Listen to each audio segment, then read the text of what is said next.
తండ్రి అయిన దేవుని దీవెన, కుమారుడైనటువంటి యేసుక్రీస్తు వారి కృప, పరిశుద్ధాత్మ దేవుని సన్నిధి సహవాసము కూడి వచ్చిన బిడ్డలకును, భూలోకములో ఉన్న సకల పరిశుద్ధులకును, చేరి వచ్చిన వారికి, కూడి వచ్చిన వారికి, సంఘానికి, మరి ముఖ్యముగా ఈ యొక్క టీవీల ద్వారాను, యూట్యూబుల ద్వారాను, అలాగే ఫేస్బుక్ల ద్వారా గాను, అలాగే ట్విట్టర్ల ద్వారాగా ఈ వాక్యాలు వింటున్నటువంటి ప్రతి కుమారుడు, ప్రతి కుమార్తెను ఇప్పుడు ఎల్లప్పుడూ సదా తోడై దేవుడు నడిపించునుగాక.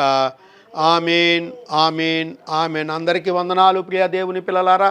ఇది మరి ఈ యొక్క ప్రార్థన టీవీలో మరి ఈ రోజున మనం చూసినట్లయితే మరి రాత్రి 9:30కి మరి ప్రార్థన టీవీ ఛానల్లో వాక్యం వస్తుంది.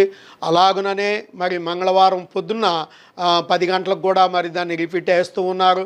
అలాగే చూస్తున్నటువంటి వారు ఒకవేళ యూట్యూబుల్లో మరి నా యొక్క వాక్యం వస్తుంది. ఆ యొక్క వాక్యాన్ని కూడా యూట్యూబ్లోను, అలాగే నేను ట్విట్టర్లోను, అలాగే ఫేస్బుక్లో కూడా పెడుతున్నాను. మీరు ఆ వాక్యాలు జాగ్రత్తగా వినాలని మనవి